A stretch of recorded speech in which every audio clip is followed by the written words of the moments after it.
हाय दोस्तों, तो कैसे हैं आप सभी? आशा करते हैं आप लोग बहुत बढ़िया होंगे। तो चलिए आज के वीडियो में हम लोग जानने वाले हैं शब्द विचार के बारे में, ठीक है? यानी कि शब्द विचार क्या होता है और शब्द क्या होता है, ये सब चीज़ें मतलब शब्द के बारे में हम लोग समझेंगे मुख्य रूप से, ठीक है? और आज से हम लोग जो है हिंदी व्याकरण की स्टार्टिंग किए हैं और हिंदी व्याकरण जो है शुरू से लेकर के आपको अंत तक जो भी चीज़ें होती है, जो आपको 5 से लमसम पढ़ने के लिए मिलता है व्याकरण वगैरह, तो 5 से लेकर के आपको 12 तक या जहाँ तक भी जाए, है ना? जहाँ तक लोग पढ़ता है वहाँ तक हिंदी का यूज़ होता है। तो वहाँ तक की कहानी हम लोग इसी से ख़त्म करेंगे, क्योंकि व्याकरण दूसरा नहीं हो जाता आगे चल के। सब दिन का व्याकरण वही होता है जो आज हम लोग पढ़ते हैं, कल वही पढ़ेंगे। ऐसा नहीं है कि आज पढ़ रहे हैं तो कल ये काम नहीं आएगा, ठीक है ना? तो ये व्याकरण जो होती है, वो सब दिन के लिए सब सब्जेक्ट मतलब जितने सब्जेक्ट का व्याकरण होता है। और सबसे पहले बता दें कि व्याकरण किसका होता है ना? तो जो हम भाषा बोलते हैं ना उसी का व्याकरण होता है। जैसे हिंदी भाषा बोला जाता है तो हिंदी का एक व्याकरण होता है, संस्कृत भाषा बोला जाता है तो संस्कृत का भी व्याकरण होता है। लेकिन आप सुने हैं कभी कि गणित का कोई व्याकरण है? नहीं। गणित भाषा है? नहीं है। इसलिए कहेंगे कि गणित का कोई व्याकरण नहीं होता है। जिसका भाषा रहेगा ना उसी का व्याकरण होता है। व्याकरण हमें वो चीज़ सिखाता है कि शुद्ध-शुद्ध बोलना, शुद्ध-शुद्ध लिखना, शुद्ध-शुद्ध पढ़ना सिखाता है। तब जब शुद्ध-शुद्ध बोलेंगे नहीं, शुद्ध-शुद्ध लिखेंगे नहीं और शुद्ध-शुद्ध पढ़ेंगे नहीं, तो हम व्याकरण के बारे में जानकारी नहीं ली है। अगर हम शुद्ध-शुद्ध बोलना, शुद्ध-शुद्ध पढ़ना और शुद्ध-शुद्ध लिखना सीख गए ना, तभी हमारे पास व्याकरण की जानकारी है। समझ गए बात? तो यही चीज़ सबसे पहले व्याकरण की परिभाषा अगर कहना कोई कहे, तो कहना है कि जिस शास्त्र के माध्यम से हमें विशेष प्रकार के ज्ञान यानी कि लिखना, बोलना और लिखना, बोलना, पढ़ना, ठीक है? ये सब समझ में बढ़िया से आने लगे माने कि बढ़िया सीख जाएँ। जिस शास्त्र के माध्यम से हम लोग सीखते हैं, उसी को तो कहते हैं व्याकरण। समझ में आ गया? लिखना, पढ़ना और बोलना सीख जाएँ शुद्ध-शुद्ध, उसी को हम लोग व्याकरण कहते हैं। कहेंगे जिस शास्त्र के माध्यम से हमें शुद्ध-शुद्ध बोलना, शुद्ध-शुद्ध लिखना, शुद्ध-शुद्ध पढ़ना आ जाए, उसे क्या कहते हैं? व्याकरण कहते हैं। वो चाहे कोई चीज़ का व्याकरण हो, हिंदी का हो, उर्दू का हो, संस्कृत का हो, अंग्रेजी का हो, कोई चीज़ का हो, लेकिन व्याकरण किसको कहेंगे? तो हम लोग जैसे अंग्रेजी व्याकरण पढ़ रहे हैं जब, तो उसमें हम लोग को सिखाया जाता है पहले ए से जेड तक को लिखना।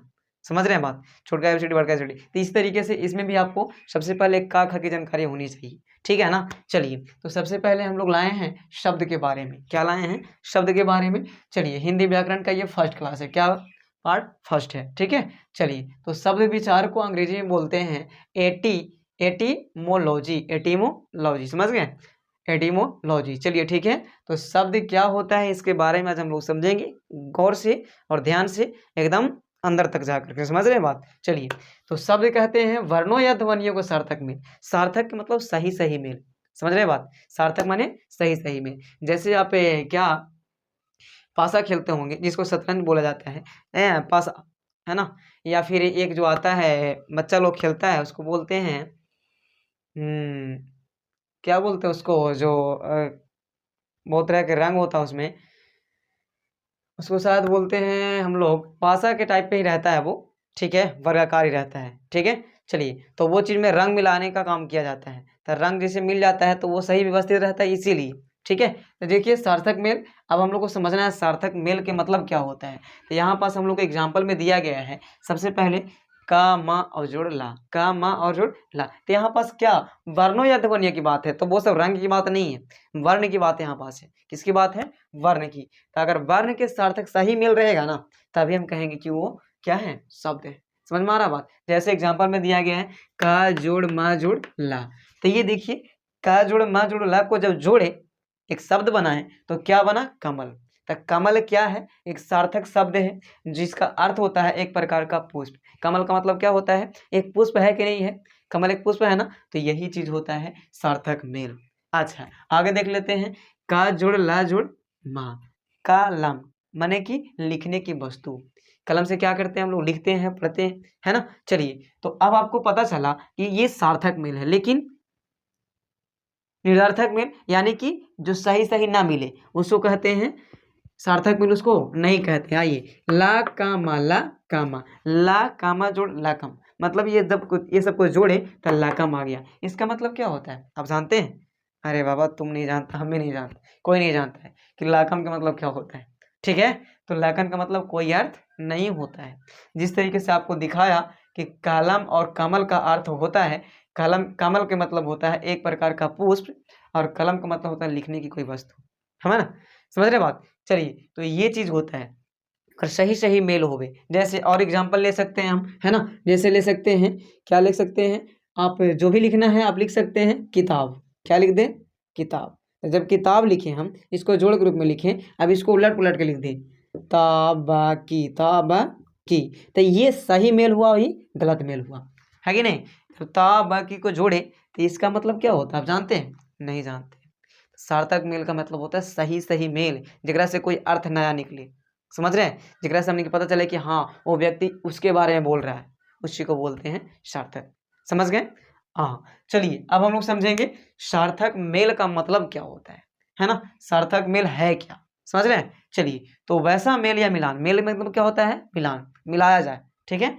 वैसा मेल जिसका कुछ ना कुछ का निकले अर्थ हो, या निकले अर्थ निकले, वैसा मेल जिसका कुछ ना कुछ का निकले अर्थ हो या निकले, अर्थ हो या निकले, उसे सार्थक मेल कहते हैं।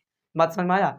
जिसका अगर सही सही अर्थ निकलेगा, कि हम बोल रहे हैं कोई चीज बोले, तो उसका मतलब होता है, जैसे हम बोल दिए पुष्प, क्या बोल दिए? पुष्प, तो इसका सही मतलब कुछ है कि फूल के बारे में हम बोल रहे हैं, है ना? और सापूसा ये का है? समझ रहे हैं बात? आना समझ में? चलिए, तो ये सब होते हैं सार्थक मेल। जैसे आपको एग्जाम्पल में दिया फिर, का माला, का माला, तो ये सार्थक मेल का एग्जाम्पल है।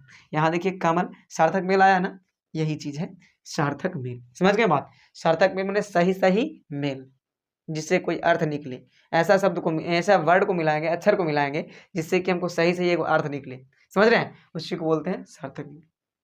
समझ गए? आगे यहाँ देखिए सार्थक मेल क्यों लिखे, क्योंकि का माला से जोड़ करके एक कमल बन रहा है, जो एक प्रकार का क्या है? फूल है। क्या है? फूल है, जो सब कोई जानता है। आइए अब पद के बारे में समझते हैं। क्या के बारे में? पद के बारे में, है ना? तो चलिए पद का परिभाषा पहले पढ़ लेते हैं, उसके बाद समझाएंगे आपको। जब कोई शब्द किसी वाक्य में प्रयुक्त होता है, जब कोई शब्द जो है, कोई वाक्य, तब वाक्य किसको बोलते हैं सर? तब वाक्य देखिए इधर बनावल है। आइए, राम आम खाता है, राम आम खाता है, मतलब एक कोई चीज बोल दिए ना हम एक लाइन में, ठीक है, और ठहराव दे दिए। जैसे प्रशांत बाबू पढ़ाता है, तो ये हो गया कुछ एक वाक्य हो गया। जैसे यह लड़का पढ़ता है, ये सब वाक्य हो गए, माना? समझ गए बात? जिसमें 2 3 4 वो शब्द मिल करके एक वाक्य का निर्माण होता है। आप समझ लें कि शब्दों के मेल से वाक्य का निर्माण होता है ना? माने कि 2 या 2 से अधिक शब्दों को मेल से एक वाक्य का निर्माण होता है। वाक्य कैसे बनता है? तो 2 या 2 से अधिक, 2 से अधिक, समझ रहे हैं बात? 2 या 2 से अधिक अगर कुछ मिलेगा, शब्द मिलेगा, क्या मिलेगा? शब्द मिलेगा, तो क्या बनेगा सर? वाक्य बनेगा, ठीक है? वाक्य बनेगा, जब शब्द मिलेगा तो वाक्य बनेगा, ठीक है? और अगर वाक्य मिल गया तो पूरा कविता कहानी बन जाएगा, है कि नहीं? चलिए, तो पद कहता है जब कोई शब्द किसी वाक्य में प्रयुक्त होता है, जब कोई शब्द जो है किसी वाक्य में प्रयुक्त होता है, तब वही शब्द पद कहलाता है। देखिए समझिए ध्यान से, यहाँ पास राम जो है एक शब्द है। क्या है? राम क्या है? शब्द है। ये एक वाक्य में प्रयुक्त हुआ है। जैसे राम आम खाता है, ये एक पूरा वाक्य है, पूरा क्या है? वाक्य है। ये राम जो है प्रयुक्त हो गया, माने कि उसमें ऐड हो गया, जुड़ गया, समाहित हो गया। समझ रहे हैं बात? तो यहाँ पास राम जुड़ा हुआ है इसमें, इसलिए कहा है कि जब कोई शब्द किसी वाक्य में प्रयुक्त होता है, माने लिखा जाता है, रखा जाता है वाक्य में, तो वह जो होता है वही शब्द को क्या बोलते हैं हम लोग? पद बोलते हैं। जैसे ये वही अलग अलग पद हुआ, ये भी एक अलग पद हुआ, और ये दोनों एक अलग पद हुआ। समझ रहे बात? देखिए, तो इस सबका नाम दिया गया है। अच्छा, आप जानते होंगे कि राम यहाँ पर एक कर्ता पद है। क्या है? एक काम कर रहा है, कोई काम कर रहा है, तो खाने का, किसको? तो आम को। समझ रहे बात? कर्ता का है, कहा है कि राम जो है से आम को खा रहा है, कुछ कर रहा है, खा रहा है, तो करे वाला काम जो होता है वो कर्ता कहलाता है। क्या कहलाता है? कर्ता पद। समझ गए? अच्छा, आम जिसको यहाँ पास खा रहा है, जो किसको खा रहा है? जिसको खाया जा रहा है, या फिर जिसके बारे में बोला जा रहा है, किसके बारे में हम लोग बोल रहे हैं? तो आम के बारे में बोल रहे हैं। जिसके बारे में बोलेगा ना, वो कर्म पद होगा, है ना? चलिए आगे, खाता है, ये खाना क्या है? क्रिया है, किसको बोले? क्रियापद। समझ गए बात? खाना क्या है? क्रिया है। जो अगर कोई काम हो रहा है तो वो किसका काम करता है? तो क्रिया का काम करता है। बस इतना ही। और एक देखिए थोड़ा सा यहाँ पर एग्जाम्पल लिया गया है कि राम आम जो है यहाँ पास दो संज्ञा शब्द है। नहीं, अगर हम कोई चीज अगर बोल दें, कोई अगर हम वर्ड निकाले मुंह से, तब वो संज्ञा होता है। यानी कि दुनिया के कोई भी नाम हो जाए उसको क्या कहते हैं? संज्ञा कहते हैं, है कि नहीं? दुनिया के सभी नाम को क्या कहते हैं हम लोग? संज्ञा कहते हैं। तो वही दिया गया, राम और आम जो है हम बोलते हैं मुख से तो क्या कहलाएगा? संज्ञा कहलाएगा। राम तो नाम है ना, नाम भी हो गया, और आम भी है नाम किसी का। तो गोले कच्चा और कैसा पीला फल होता है उसे क्या कहते हैं? आम कहते हैं। नाम हुआ कि नहीं हुआ? है कि नहीं? चलिए, तो इसको कहते हैं संज्ञा शब्द। क्या कहेंगे? अब खाता है क्रिया शब्द है, कहा है कि खाना कोची है? काम है। खाना कोची है? वो काम है, तो इसीलिए इसको क्रिया शब्द कहा गया है। क्रिया जो काम होता है, काम करना या होना समझाता है, उसे क्या कहते हैं? क्रिया कहते हैं। ठीक है, तो विशेष अगर क्रिया और संज्ञा की परिभाषा चाहिए तो आइए आप मेरे चैनल पे, आपको जरूर मिलेगा। ठीक है, और प्ले लिस्ट को जरूर चेक करें। और मैथ की भी क्लास चलती है सुबह शाम के 6 बजे, प्रत्येक दिन आपको वीडियो अपलोड होते हैं, जिसे आप लोग देखना ना भूलें। चलिए, बाकी अगर आप लोग को ये वीडियो बहुत बढ़िया लगा होगा, अगर बढ़िया भी लगा होगा तो मेरे चैनल को सब्सक्राइब कीजिएगा, लाइक कीजिएगा और दोस्तों के साथ शेयर भी कीजिएगा। तो चलिए, आप लोग को हिंदी व्याकरण जो है ना वो बारी बारी से आपको हम पूरा करवा देंगे, चाहे जो भी टॉपिक हो हिंदी व्याकरण का वो सब आपको हम पूरा करवा देंगे। बस आप धैर्य रखिए और धीरे धीरे मेरे क्लास को आप देखिए। आपको नहीं समझ में आए तो आप ज़रूर कमेंट कीजिए, जिससे कि हम और आपको बेहतर बताने की काम करेंगे। समझ गए? तो इसलिए आप ध्यान से देखिएगा ना तो बहुत बढ़िया से आपको समझ में आ सकता है। समझ गए? चलिए, तो आप गौर से देखिएगा। अब सेकंड पार्ट में क्या बताया गया है ये आप देख ही रहे होंगे बोर्ड पे, है ना। हम आगे लिखने का मकसद यही है हमारा कि टाइम ज़्यादा लग जाएगा, तो ज़्यादा लंबा वीडियो बनाने से कोई फ़ायदा है नहीं। आप एक बार स्क्रीनशॉट ले करके अपना लिख लीजिए वो में, है कि नहीं। चलिए, तो इसमें सबसे पहले आपको बता दें कि हिंदी व्याकरण का ये शब्द विचार का सेकंड पार्ट है। कौन सा पार्ट है? Second part. तो इसमें शब्द कितने प्रकार के होते हैं ये शब्द के बारे में अगली वीडियो में आपको बताएं, है ना, जो पहला वीडियो बनाए। ठीक है, तो अब शब्द के प्रकार के बारे में हम लोग जानेंगे। तो शब्द के प्रकार 4 होते हैं, मुख्य रूप से कितने प्रकार होते हैं? 4 होते हैं। अब वही जो है उसका विभाजन, जैसे हमारा दादा के कितने बेटे थे, उसके बाद में और बदलते चल जाता, दादा फिर पापा, पापा के बाद फिर, है ना, हम लोग। अब वही इसी तरीके से यहाँ 4 प्रकार दिया गया है। अब उसके बाद में भी उसका भी प्रकार हो जाएगा, 4 के भी बाद होगा, काहे कि आगे आते रहता है ना। चलिए, तो 4 प्रकार है, वो 4 प्रकार कौन है शब्द के, वो आपको देखना होगा। अर्थ के आधार पर, एक तो होता है अर्थ के आधार पर शब्द के भेद। ठीक है, शब्द के भेद एक अर्थ के आधार पर होता है और एक व्युत्पत्ति या रचना, व्युत्पत्ति या रचना, या बोल सकते हैं या बनावट, रचना या बनावट के आधार पर। व्युत्पत्ति, रचना या बनावट के आधार पे आपको एक दिया गया है, एक तो अर्थ के आधार पे, एक व्युत्पत्ति, रचना या बनावट के आधार पे, है ना। 2 पार्ट हुआ। उसके बाद में उत्पत्ति या उद्गम के आधार पे। उत्पत्ति मैंने क्या होता है? उद्गम। उत्पत्ति बोलो या उद्गम बोलो, एक ही चीज है। ठीक है, के आधार पर ये तीसरा पार्ट हुआ। और एक रूपांतर या प्रयोग के आधार पर, रूपांतर या प्रयोग के आधार पर। यही 4 भेद हैं किसका? तो शब्द का। किसका? तो शब्द के भेद यही है 4, इसको ध्यान रखना है। एक तो हो गया आपका उत्पत्ति या उद्गम के आधार पे, एक हो गया, देखिए सबसे पहला है अर्थ के आधार पे, जो अर्थ कोई निकालता है उसके आधार पे, है ना। उसके बाद में व्युत्पत्ति या रचना या फिर बनावट के आधार पे। बनावट में रचना ना, समझ रहे हैं, एक ही चीज है। आप जो बोल दीजिए, चाहे तो आप व्युत्पत्ति बोलिए या रचना बोलिए, या फिर आप बोल सकते हैं बनावट के आधार पे। फिर उसके बाद में उत्पत्ति या उद्गम, उत्पत्ति बोलो या उद्गम बोलो, ठीक है, उसके आधार पर। और उसके बाद में एक है रूपांतर या प्रयोग के आधार पर, रूपांतर या प्रयोग के आधार पर। इसको याद कर लेना है आपको। ठीक है, चलिए, तो अब आपको पता है अर्थ के आधार पर शब्द के 2 भेद होते हैं। ठीक है, अर्थ के आधार पर शब्द के कितने भेद होते हैं? 2 भेद। आप देख रहे हैं, एक तो होता है सार्थक और एक होता है निरर्थक। सार्थक और एक निरर्थक, जो आपको लिखा गया है। अर्थ के आधार पर शब्द के 2 भेद होते हैं, एक सार्थक शब्द और एक निरर्थक शब्द। सार्थक शब्द के बारे में आपको हम बढ़िया से बताएं अगले क्लास में, कि जिसका सही सही अर्थ निकले, जिसका क्या निकले? सही सही अर्थ निकले, है कि नहीं। चलिए, और जिसका आप लोग सही सही देखेंगे कि अर्थ ना निकल रहा है, मतलब कोई वर्ड कोई बोला कोई व्यक्ति और उसका मतलब हम लोग नहीं समझ रहे हैं, तो उसको बोलते हैं निरर्थक शब्द।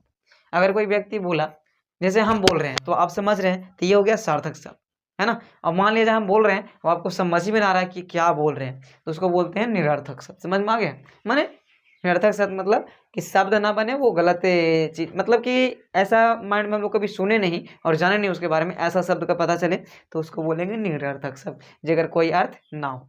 समझ रहे हैं? चलिए, तो यहाँ पर सार्थक शब्द की परिभाषा दिया गया है। ठीक है, वैसा शब्द जिनका कोई निश्चित अर्थ हो, कोई निश्चित अर्थ क्या हो, जैसे हम जो जिससे वीडियो बना रहे हैं वो मोबाइल है। मोबाइल के बारे में आज हर एक बच्चा जानता है ना। तो ये हो गया सार्थक शब्द। तो क्या बोला कि वैसा शब्द जिसका कोई निश्चित अर्थ हो। तो निश्चित अर्थ मोबाइल का क्या है कि ये मोबाइल का काम क्या है सबको जानता है।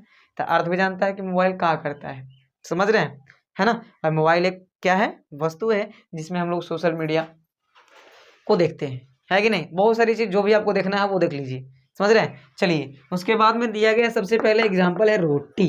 क्या है, रोटी। तो रोटी जैसी बोले आपके मन में घूम रहा होगा कि मम्मी रोटी बनाती है, दीदी रोटी बनाती है, और रोटी गोल होता है ना, और रोटी को तवा पर बनाया जाता है, आपके माइंड में आया होगा। तो ये चीज है जिसका अर्थ हम लोग समझ लें, जैसे बोला जाए आप समझ जाए, ठीक है। अच्छा, उल्टा। उल्टा का मतलब कैसे, अभी हम सीधा पढ़ा रहे हैं आप लोग को, उलट जाए, मुड़ी को नीचे कर दे और गोड़ को ऊपर कर दे, तो ये हो गया। इसके बारे में समझे ना कि उल्टा माने सीधा नहीं है, वो उलट गया है, ठीक है।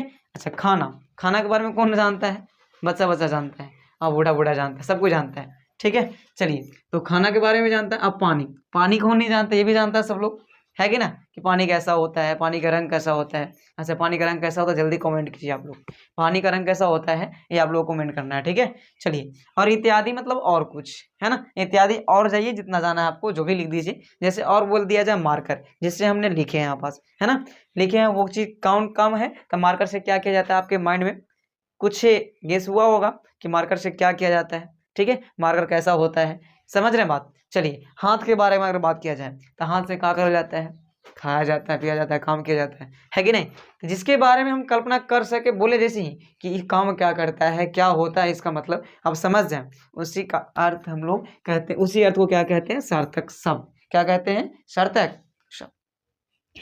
आगे है निरर्थक शब्द। वैसा शब्द जिनका कोई निश्चित अर्थ नहीं हो, नहीं हो या नहीं निकले, नहीं होता है। क्या लिखा गया है कि जिनका कोई निश्चित अर्थ नहीं होता है उसे क्या कहते हैं, निरर्थक शब्द। जैसे आप देख लीजिए एग्जाम्पल में आपको दिया गया है कि रोटी। वोटी, वोटी क्या है, वोटी ना वही रोटी को उल्टा कर दिया गया है, तब वोटी।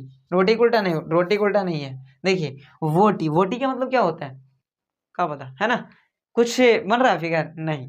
चलिए, वो क्या बोलते हैं, पुल्टा। पुल्टा कुछ होता है, पता है आपको। चलिए, वाना। वाना क्या होता है, कुछ पता नहीं चल रहा है क्या है ये सब, है ना।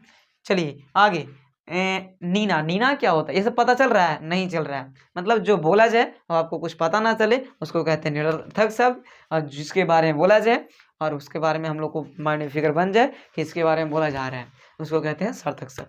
तो ये वीडियो में हम लोग जाने शब्द के भेद और जो अर्थ के आधार पर भेद होता है इसका शब्द के, उसका भेद और उसका परिभाषा भी, ठीक है। तो आपको शब्द के भेद कितने होते हैं आपको पता चल गया कि 4 को भेद होते हैं। एक तो अर्थ के आधार पर, एक व्युत्पत्ति या रचना के आधार पर, इसी को बोलते हैं बनावट के आधार पर। किसके आधार पर, बनावट के आधार पर, है ना। और उसके बाद में उत्पत्ति या उद्गम के आधार पर, मैंने उत्पन्न होने के आधार पर, ठीक है। चलिए, और उसके बाद में संपादन, रूपांतर या प्रयोग के आधार पर, रूपांतर या प्रयोग के आधार पर। उसके बाद में बताया गया आपको कि अर्थ के आधार पर शब्द को कितने भागों में बांटा गया है, तो 2 भाग में, एक सार्थक और एक निरर्थक, ठीक है। चलिए, तो ऐसे करेंगे। और हाँ, सार्थक शब्द किसे कहते हैं, जेकर सही सही अर्थ निकल जाए, जेकर बारे में बोला जाए, हम समझ जाए, उसी कहते हैं सार्थक शब्द। निरर्थक शब्द किसको कहेंगे, तो जिसका हम बोले, जिसका नाम बोले कोई चीज हम आपको समझ में ना आवे, उसको कहते हैं निरर्थक शब्द। समझ में आ गया बात। चलिए, तो आशा करेंगे ये वीडियो भी आपको बहुत बढ़िया लगा होगा। तो मेरे चैनल को सब्सक्राइब कीजिएगा, लाइक कीजिएगा और शेयर कीजिएगा, ताकि हम इसी प्रकार की वीडियो आप लोगों के लिए लाते रहें, ठीक है। तो थर्ड पार्ट में हम लोग समझेंगे ये बनावट या रचना की दृष्टि से जो भेद होते हैं, है ना, शब्द के व्युत्पत्ति या बोले रचना या बनावट बोले, उसका भेद जो होता है वो कितने तरह के होते हैं और उसका परिभाषा भी जानेंगे, मतलब इसका निचोड़ा जानेंगे हम लोग, है ना, कि बनावट या रचना की दृष्टि से शब्द के कितने भेद होते हैं और कौन कौन होते हैं और इसका परिभाषा क्या होते हैं और एग्जाम्पल क्या होते हैं, मतलब फुल कॉन्सेप्ट समझने वाले हैं। समझ गए बात। तो चलिए, अब हम लोग थर्ड पार्ट को समझेंगे बिल्कुल ध्यान से, और शब्द विचार का ही ये पार्ट है, क्योंकि शब्द ही पढ़ रहे हैं ना हम लोग।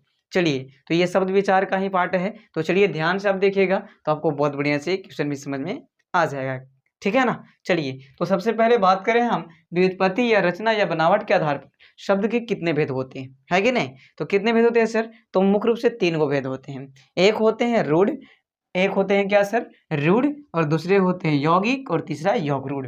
रूढ़, यौगिक, योग रूढ़, क्या बोलेंगे, रूढ़, यौगिक, योग रूढ़। समझ में आ गया बात। बनावट या रचना बोलो या व्युत्पत्ति बोलो, है ना, व्युत्पत्ति बोलो, बनावट बोलो, रचना बोलो, एक ही चीज है, ठीक ना। ऐसे भी आप जानते हैं एक व्यक्ति का 2 3 4 नाम होता है, कम से कम तो 2 होता है ना।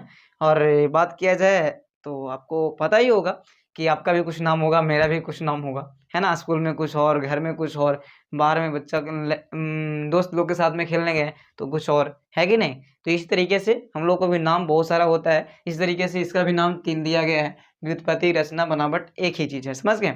एक ही का नाम चर्चा किया जा रहा है, ठीक है।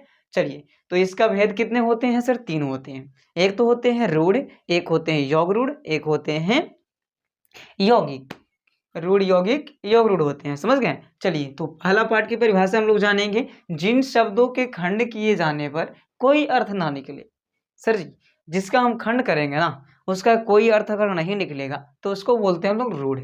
समझ रहे हैं बात? मतलब शुद्ध चीज जिसको बोल सकते हैं हम, कि अगर हम तोड़ दें, है ना, तो उसका कोई अर्थ नहीं निकलेगा। जिससे आप एग्जाम्पल को देखिए, समझ में आएगा आपको बढ़िया से।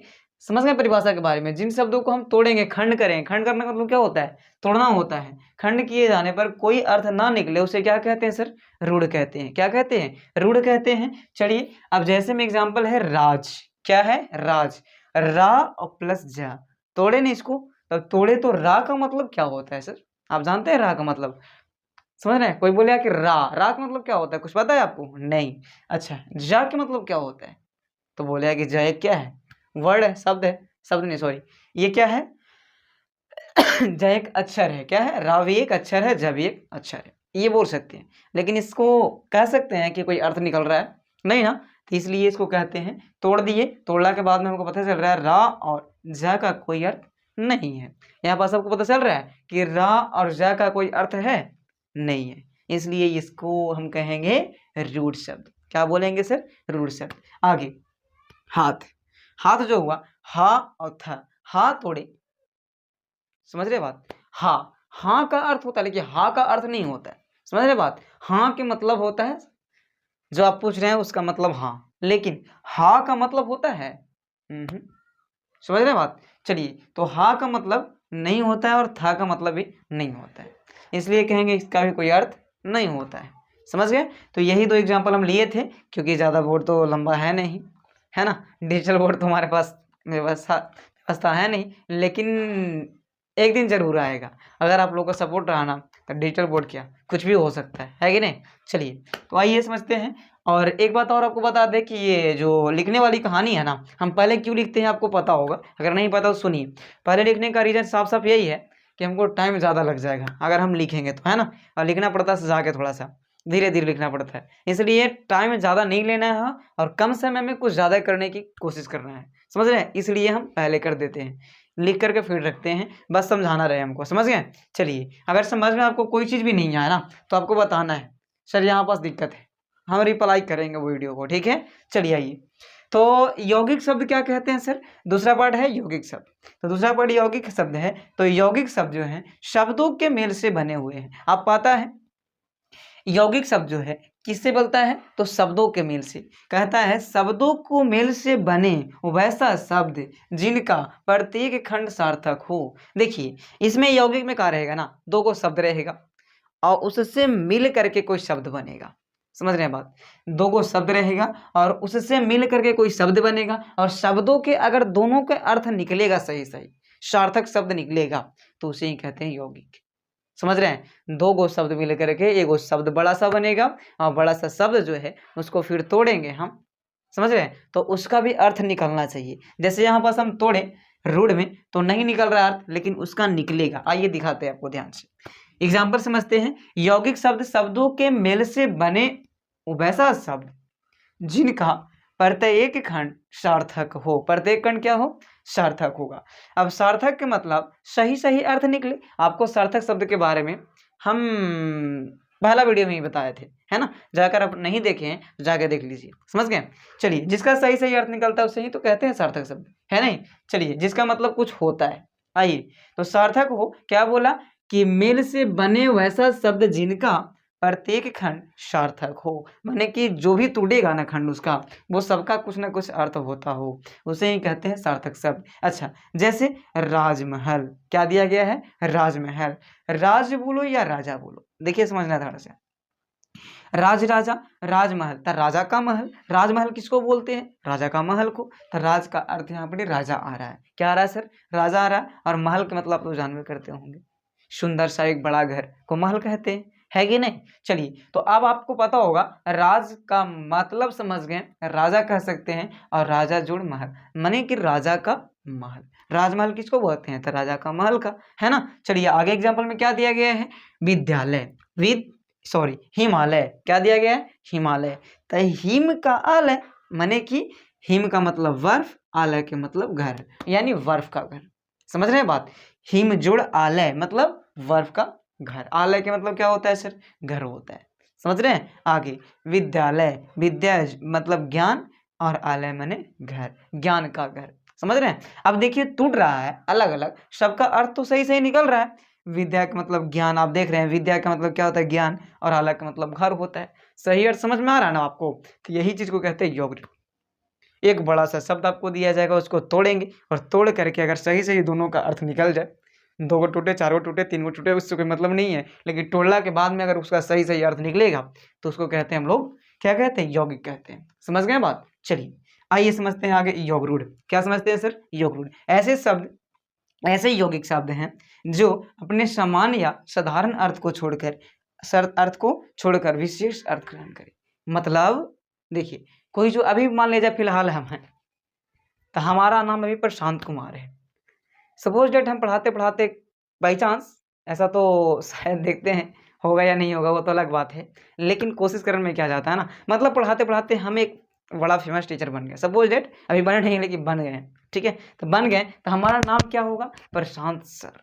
क्या होगा सर? प्रशांत। यही चीज को समझना है। तो यहाँ पास विशेष अर्थ मतलब कि पहले वाली जो चीज थी ना, उससे कुछ अलग अर्थ निकल जाए, अलग नाम हो जाए, उसको कहते हैं, मतलब वो चीज को छोड़ करके दूसरा कोई सुंदर सा नाम मिल जाए ना, तो उसको कहते हैं योग रूढ़। आई समझ में? आपको नहीं आया तो समझिए, एग्जाम्पल से आपको बहुत बढ़िया समझ में आएगा। क्या बोला कि ऐसे यौगिक शब्द ही रहेगा, ठीक है, जो तोड़ तोड़ करके आ रहा है, ठीक। वैसे यौगिक शब्द जो अपने समान या साधारण अर्थ को, जो पहले से उसका अर्थ था, है ना, पहले से उसका जो अर्थ निकल रहा था, शब्द था, उसको छोड़ देना है और उसके बाद में क्या कहता है? विशेष अर्थ को ग्रहण करता है। विशेष माने बढ़िया। समझ रहे हैं? कुछ विशेष, आप जानते हैं ना विशेष क्या होता है? विशेष गुण ये लड़का में क्या है? विशेष गुण ये महल में क्या है? लोग कुछ भी बताता है, जो रहता है वो बताता है ना। चलिए आइए, अर्थ क्या कहता है? विशेष अर्थ को ग्रहण करता है साधारण अर्थ को छोड़ करके, है ना। तो चलिए देखते हैं लंबोदर। लंबोदर, लंबा उदर जिसको बोलते हैं। लंबोदर आप जानते होंगे गणेश जी को कहते हैं, गणेश भगवान को, है ना। गणेश भगवान को आप देखिएगा, उसका पेट जो है आगे निकला हुआ रहता है। लंबा उदर मैंने पेट उसका, उनका जो है क्या है? लंबा है, उसी को कहते हैं लंबोदर। क्या कहते हैं सर? लंबोदर कहते हैं। गणेश जी इसको क्या कहते हैं? जिनको गणेश जी, लंबोदर आप जानते हैं ना गणेश भगवान को, जिनका सवारी क्या है? क्या है? चूहा मूस, है ना। चलिए आइए, उसके बाद में है पंकज। पंकज का मतलब होता है सर कमल। क्या होता है? कमल। समझ रहे हैं? आगे होता है गिरिधर, जिसको श्री कृष्ण भगवान कहते हैं, जिनको, है ना, उन्हीं को कहा जाता है गिरिधर। गिरिधर श्री कृष्ण भगवान को, है ना। और वीणा पाणी, इनका नाम कौन नहीं जानता है? जिनको कहते हैं साक्षात सरस्वती। क्या कहते हैं? सरस्वती। इन्हीं का नाम है वीणा पाणी। समझ रहे हैं? हाथ में जिनका वीणा रहता है। समझ रहे हैं? वीणा का मतलब वही वीणा, और पाणी का मतलब हाथ। समझ गए बात? तो चलिए, अगर ये जो पार्ट है, तीसरा पार्ट, अगर आपको बढ़िया से समझ में आ गया होगा, सॉरी वहाँ 2 पार्ट लिखा गया है, तीसरा पार्ट है ये, ठीक है। क्या पार्ट है सर? तीसरा पार्ट है ये। चलिए, तो आशा करेंगे ये वीडियो आपको बहुत बढ़िया समझ में आ गया होगा। तो मेरे चैनल को सब्सक्राइब कीजिएगा, लाइक कीजिएगा और शेयर कीजिएगा। अगर आपको इसी प्रकार की वीडियो चाहिए तो मेरे चैनल को सब्सक्राइब कीजिए और प्लेलिस्ट में जा करके खोज करके पढ़ना है आपको, सब चीज़ का आपको मिलेगा वीडियो। समझ रहे हैं? चलिए, और हम सीरियल नंबर से बना रहे हैं, जिससे कि आपको और बढ़िया समझ में आ सके, कोई दिक्कत ना हो सके आपको, ठीक है ना। चलिए, तो सबसे पहले हम बता दें कि हिंदी व्याकरण का ये चौथा पार्ट है। आपको तो हम ये पहले ही बता दिए कि हिंदी व्याकरण के क्या पार्ट है सर? तो चौथा पार्ट है, और वो भी शब्द विचार के। किसका है? शब्द विचार का। किसका? शब्द विचार का। समझ रहे हैं बात? चलिए, तो पार्ट 4 समझ लेते हैं ध्यान से, आप देखिएगा बहुत बढ़िया आपको समझ में आ जाएगा। चलिए, तो सबसे पहले इसमें दिया गया है कि उत्पत्ति या उद्गम के आधार पर शब्द के कितने भेद होते हैं। अगला वीडियो मैंने पढ़ा था बनावट या रचना की दृष्टि से शब्द को 3 भेद होते हैं, है ना। और इसमें जो है उत्पत्ति या उद्गम के आधार पर शब्द के 4 भेद होते हैं। समझ रहे हैं? उत्पत्ति बोल सकते हैं या फिर उद्गम बोल सकते हैं। ये बात हमने बताया कि अगर आपको मन है एक नाम ही पुकारना, तो पुकारो ना। घर में चाहे कोई दूसरा नाम होता है, बाहर में कोई और कुछ बोलता है, स्कूल में कुछ और लोग बोलता है, दोस्त लोग, है ना। इस तरीके से नाम अनेक हो सकते हैं। आइए, तो उसी तरीके से हम समझेंगे कि उत्पत्ति के या उद्गम, उत्पत्ति बोलो या उद्गम बोलो, उसके आधार पे जो है शब्द के कितने भेद होते हैं। तो सर आपको बता दें कि 4 भेद होते हैं। एक तो होते हैं तत्सम, एक होते हैं तत्सम शब्द, दूसरा तद्भव शब्द, तीसरा देशज शब्द और चौथा विदेशज शब्द। तत्सम, तद्भव, देशज, विदेशज। तत्सम, तद्भव, देशज, विदेशज। समझ गए बात? कौन कौन होता है? तत्सम, तद्भव, देशज, विदेशज। आपको पता चल गया कि उत्पत्ति की दृष्टि से शब्द के कितने भेद होते हैं, या फिर उद्गम की दृष्टि से शब्द के क्या भेद? 4 भेद होते हैं। एक तो होता है तत्सम, तद्भव, देशज, विदेशज। तत्सम, तद्भव, देशज, विदेशज। समझ गए बात? चलिए, अब हम लोग सबसे पहले समझेंगे तत्सम का परिभाषा। तत्सम सर किसे कहते हैं? तत्सम शब्द, ध्यान से, तो तत्सम शब्द कहते हैं वे शब्द, देखना है, वे संस्कृत शब्द। कौन शब्द? यहाँ पास हिंदी में व्याकरण हम लोग पढ़ रहे हैं कि संस्कृत शब्द को जो है से प्रयोग होता है। देखिए ध्यान से, वे संस्कृत शब्द जिन्हें ज्यों के त्यों या ठीक, ज्यों के त्यों या ठीक वैसे ही हिंदी भाषा में प्रयोग किया जाता है। जैसे संस्कृत में प्रयोग करते हैं वैसे ही हम लोग, अगर हम लोग हिंदी में प्रयोग करेंगे, मतलब दोनों जगह, हिंदी व्याकरण में भी वही चीज़ और संस्कृत व्याकरण में भी वही चीज़ अगर हम लोग प्रयोग करते हैं तो उसी को तो बोलते हैं तत्सम शब्द, है ना। देखिए जैसे या फिर कहा है कि हिंदी में संस्कृत के मूल शब्द को, हिंदी में संस्कृत के मूल शब्द को, मैंने संस्कृत के जो शब्द है ना वही हिंदी में अगर प्रयुक्त होगा तो उसी को कहते हैं तत्सम शब्द। समझ में आई बात? जैसे एग्जाम्पल देख लीजिए, ग्राम, ग्राम का हम लोग संस्कृत में भी ग्राम यूज करते हैं और हिंदी में भी करते हैं यही चीज़ को ही, ठीक ना। अच्छा, सत्य को भी यही चीज़ होता है और हिंदी में भी यही होता है। समझ रहे हैं? ऊर्जा भी वही चीज़ है, संस्कृत में भी वही प्रयुक्त करते हैं और हिंदी में भी वही। वंश को भी, अंकुश को अंकुर ही। मतलब समझ रहे हैं बात? मतलब हिंदी में भी जो चीज़ यूज करते हैं ये वर्ड के लिए, यानी ऊर्जा अगर हिंदी में ऐसे लिखाता है तो संस्कृत में भी वैसे ही लिखाएगा। बात समझ में आई अब? हाँ, सत्य भी अगर संस्कृत में ऐसे लिखाता है तो हिंदी में भी ऐसा ही लिखाएगा। मतलब दोनों भाषा में, समझ रहे हैं, एक ही चीज़ अगर लिखाएगा उसको कहते हैं तत्सम शब्द। अब आपको जो जो शब्द मिल जाए वैसे हिंदी और संस्कृत में सेम लिखने को, वही शब्द को कहते हैं तत्सम। क्या कहते हैं सर? तत्सम कहते हैं। आगे बढ़ते हैं। दूसरा पार्ट है तद्भव। क्या है? तद्भव। दूसरा पार्ट क्या है? तद्भव। तो तद्भव कहते हैं वैसा संस्कृत शब्द, यहाँ भी संस्कृत शब्द है, जो कुछ बदलाव की, वैसा संस्कृत जब जो कुछ बदलाव के बाद हिंदी भाषा में प्रयुक्त होता है। अगर संस्कृत शब्द है मगर अगर हम कुछ बदलाव किए तो वो हिंदी भाषा में अगर प्रयुक्त होता है, अगर व्यक्त किया जाता है तो उसको कहते हैं हम लोग तद्भव शब्द। क्या कहते हैं? यानी कि तत्सम के बिगड़े हुए रूप को बिगाड़ कर तद्भव कहते हैं। या फिर ये भी कह सकते हैं आप कि तत्सम के बिगड़े हुए रूप को, तत्सम के बिगड़े रूप को, ठीक है। तत्सम के बिगड़े रूप को क्या कहते हैं सर? तद्भव कहते हैं। क्या कहते हैं? तद्भव कहेंगे, ठीक है। तत्सम शब्द वैसा संस्कृत शब्द जो कुछ बदलाव के बाद हिंदी भाषा में प्रयुक्त होता है उसे क्या कहते हैं? तो तद्भव कहते हैं। जैसे सूरज जो है सर, है ना, तत्सम के बिगड़े हुए रूप को, सूरज जो है, समझ रहे हैं, उसको हम लोग सूर्य का प्रयोग करेंगे। सूरज के जगह पर सूर्य। ये थोड़ा सा देखिए कुछ बदलाव हुआ है और सूरज देखिए ऐसे लिखा हुआ है, इसमें बदलाव हो गया है। क्या हो गया है? बदलाव। तो इसको क्या कहेंगे कि ये बदलाव कुछ ना कुछ हो करके, और क्या कहता है कि हिंदी भाषा में प्रयुक्त होता है, तो हिंदी भाषा में सूर्य ऐसे लिखते हैं। समझ में आ रहा है आपको? चलिए, उसके बाद में आम को पढ़ते हैं आम्र, आम को आम्र पढ़ते हैं, है ना। अब देखिए यहाँ पर समझना है, आप जानते होंगे कि आम को संस्कृत में आम्रम कहा जाता है, बल्कि आम्र नहीं कहा जाता है। समझ रहे हैं? आम्रम कहते हैं, ठीक है। तो यहाँ पास आपको ये मन में नहीं आना चाहिए कि संस्कृत शब्द है ये। समझ रहे हैं बात? चलिए, तो आम जो है आम्र के रूप का होता है ना। कुछ बदलाव हुआ और आम्र हो गया, आम से क्या हो गया? आम्र हो गया। तो ये बिगड़ गया उसका रूप, है ना। आग क्या हो गया? अग्नि हो गया। क्या हो गया? अग्नि हो गया। सांप जो है सर्प हो गया, सांप क्या हो गया? सर्प, है ना। कुछ परिवर्तन करके हम लोग बोल रहे हैं ना, तो उसी को कहते हैं तत्सम शब्द। मतलब कि तत्सम के बिगड़े हुए रूप को, है नहीं। तो तत्सम कुछ सीधा सीधा वही शब्द प्रयोग हो रहा था जो शब्द था पहले, और वही चीज इसमें परिवर्तन कुछ बिगड़ रहा है ना, कुछ बिगाड़ के लिख रहे हैं ना, तब बिगाड़ना ही कहलाता है तद्भव। हम बिगाड़ दिए और फिर वही चीज लाएं तो उसको कहते हैं तद्भव। हाँ, जैसे मान लिया जाए लोटा है, लोटा को हम पचका दिए थोड़ा सा, तब वो लोटे नहीं ना कहलाएगा, लोटे ना कहेगा सर। तो यही चीज है, समझ गए। चलिए, तो तद्भव शब्द समझ गए कि बिगड़े हुए रूप को मैंने बिगाड़ देना है, थोड़ा सा बिगड़ेगा और वही शब्द आ जाएगा फिर, ठीक है। चलिए, तो सूरज को ही सूरज पढ़ते हैं, और हम लोग सूरज बोलो या सूरज बोलो, सूरज एक आदमी का नाम है, लेकिन सूरज जो है आप देख रहे होंगे जो पूरा दुनिया को रोशनी देने का काम करता है, ठीक है। चलिए, आम, आम मतलब आम्र है ना। चलिए देखिए ध्यान से आगे। अब देशज क्या पढ़ते हैं, देशज, वही देश, हमारे देश के बोलचाल की भाषा जो है उसको कहते हैं देशज। आइए समझते हैं, देखिए, अपने ही देश की बोलचाल से आए, अपने ही देश के बोलचाल से आए शब्द को देशज कहते हैं। माने अपन देश में जो जो हम लोग शब्द को उत्पत्ति किए हैं, करवाए हैं, उसी को तो कहते हैं देशज शब्द। आइए, जैसे हम लोग को दिया गया है, क्या दिया गया है सर, तो जूता, जूता हम लोग ही बोलते हैं, ये हम लोग उत्पन्न किए हैं कि ये जूता है, समझ रहे हैं। कौन जूता है, देखिएगा आपको बगल में, देखिए यहाँ जूता है, आपको दिखाएंगे नहीं, जूता है। डिटेल बोल रहा था तब ना जनाब, दिखाते हैं, अफसोस।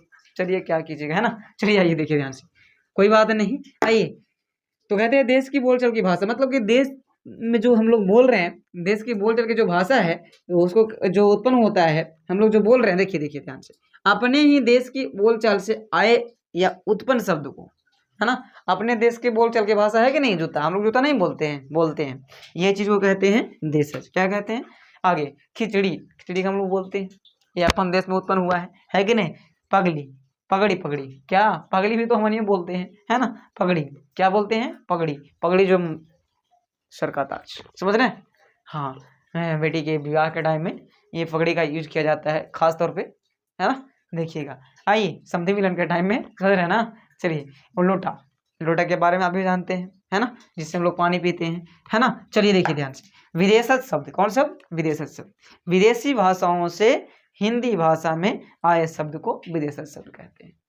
अरे जिन शब्दों का जन्म जो हुआ है ना विदेशों में हुआ है, उसे ही कहते हैं विदेशज शब्द। हमारे देश में शब्द की उत्पत्ति हुआ तो हमारा हो गया देशज, और अगर विदेश में उत्पन्न हुआ तो विदेशज हो गया। जैसे विदेशी शब्द विदेशी भाषाओं से हिंदी भाषा में आए, मतलब विदेशी भाषा है और हम लोग हिंदी में ले आए हैं। देखिए कुछ से चप, चम्मच, तो चम्मच, ये विदेशी भाषा है, इसको हम लोग हिंदी में ले आए हैं, है ना।